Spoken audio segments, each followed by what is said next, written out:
People always ask, how do you manage being a full-time cardiothoracic surgical trainee, a full-time PhD student, and a software developer as well? The truth is, I don't work any harder than you. I just have a simple productivity system which keeps me from burning out. In this video, I'll show you the exact time management hacks and tips which I use daily to prevent me from burning out and to help me achieve my goals on a daily basis. My name is Pasan Vitharana. I'm a cardiothoracic surgical trainee and I'm currently working in the NHS on a full-time basis, and I'm also in the final year of my PhD at Imperial College London.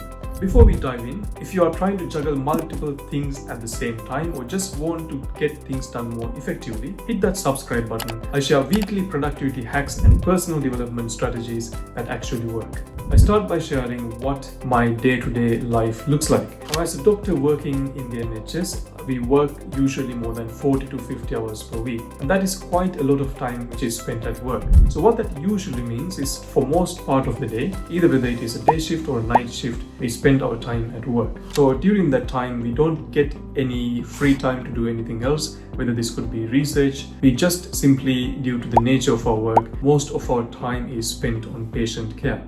So what that means is, it gives me the time which I spent at home after coming home from work to spend on my PhD and also any of the commitments and tasks which I have set for myself. So one of the things which has worked for me really well is to have a master to-do list. Now in this list, I have a list of things in order of priority, whether this is related to my clinical work, my PhD work, or my software development work. And by looking at the list, I can get a very good idea of the outstanding tasks. And because I write them in order of priority, I can also gauge how important each task is. Now, as I mentioned in one of my previous videos, one of the strategies which I use is that every day before I go to sleep, I revisit my to-do list, and anything which I have done on the day, I cross them out, and any new task which has come up, I would put them on my to-do list as well. And for every day, I would create a separate list. So for example, for tomorrow, I would have a list of 3 or 5 things to achieve by the end of the day. And what this means was that it held me accountable, and when I revisit my list the next day, if I haven't done any of these things, it would give me some time to reflect back on what I could do differently and how I could be a bit more efficient going forward. And I strongly believe that one of the things which has really helped me to stay focused and to achieve my goals is to make sure that I don't compromise on my sleep. There are definitely some days in which I can only get 3 or 4 hours of sleep per day, and on those days I don't quite function as normal. I'm not as productive as I could be.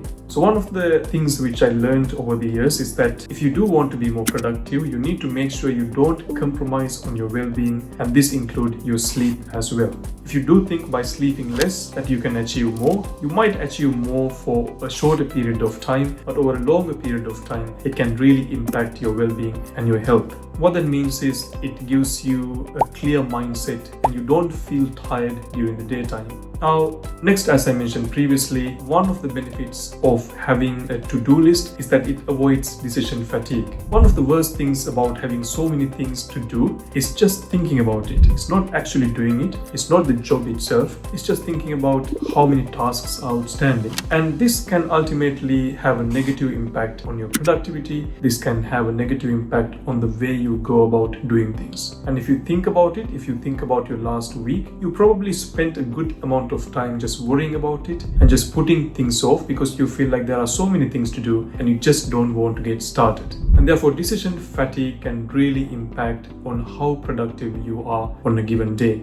If you are one of these people, time blocking might be a very good option for you. Now, time blocking, simply put, means allocating a set amount of your time from each day to a certain task. So for example, going back to the example of our to-do list, let's say you have 10 things to do. You would allocate a certain portion of your day to each one of these tasks. For example, let's say you come home from work at 6 p.m. and if you've got 7 to 8 p.m. to allocate to a certain task, you can say that within this time frame, for example, you could be working on your research paper, you could be working on your business, or you could be attending to any of your personal commitments. Now, the good thing about this approach is that you don't waste time thinking about what to do next and also how to plan your day. So from your list of things to do, if you can allocate a time slot for each of these things, then without worrying about what to do, you can actually get your stuff done. Another thing to keep in mind is that when you do write your task, make sure that you write your task in small chunks. So if you're working on a publication, if you're working on a paper which you need to publish, instead of saying finish the research paper, you could manage your research paper into small chunks. For example, for 1 week, you can allocate your time to writing the introduction section. For the next week, you can allocate your time to writing your background section.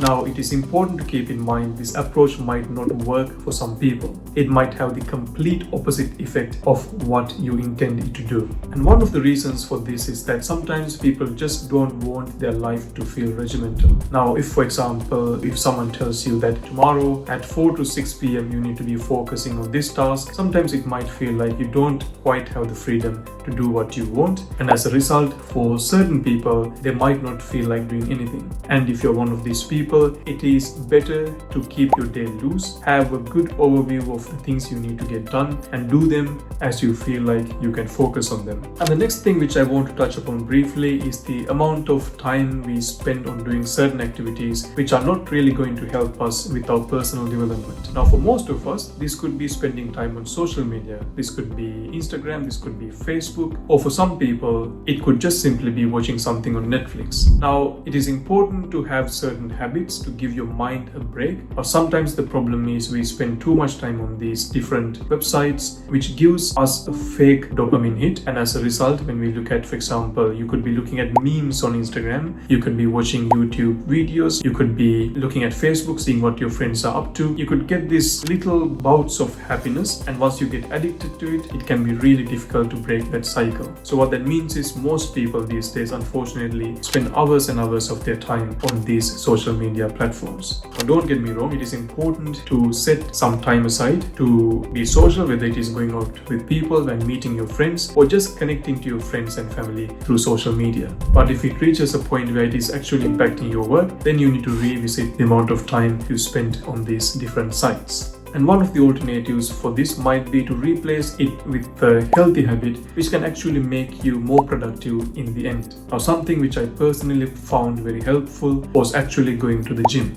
As well as exercising your body, it actually has a calming effect on your mind as well, because it increases certain amounts of hormones within your body when you exercise, and as a result you can end up feeling happy and healthy, and your mind can also feel a bit calmer. Therefore, when you feel like you've got thousands of things to do, and by having a healthy outlet such as going to the gym, exercising, running, swimming, whatever that hobby might be, it can actually increase your energy levels and you will end up doing more as a result of that. Next, I would like to briefly mention something else which might work for some people but which might not work for the others. That is mindfulness meditation. Now, you might have heard of meditation all over the internet, but you probably wouldn't have tried it just yet. Now, the whole point of meditation is trying to calm your mind so you can focus it whenever you want it, how you want it. And when you are good at concentrating on a certain task, it can really make you more efficient with the work you do. I'm not going to dive deep into this topic because that is a completely different subject, but if you do find meditation useful, try it out for 1 to 2 weeks, just spending 5 minutes of your daily time doing meditation and see if that helps you or not. And if you don't have any clue on how to meditate, you will find very useful videos on YouTube, on certain apps like Headspace, which you can find on the app stores. And finally, it is also important to keep in mind that sometimes it is best to take a break when you feel like you need to take a break, because if you keep working when your body tells you you need to rest, you might find yourself in a situation that you either feel sick, you just don't feel like you can keep going forward. And this is one of the reasons why regular breaks are really important. And you shouldn't really take a break when you feel tired. You should slot in regular breaks into your timetable, into your daily schedule, or into your weekly schedule as well. If you found this video helpful, make sure to hit that like button and subscribe. I'll be sharing weekly videos on medicine, research, and innovation on this channel.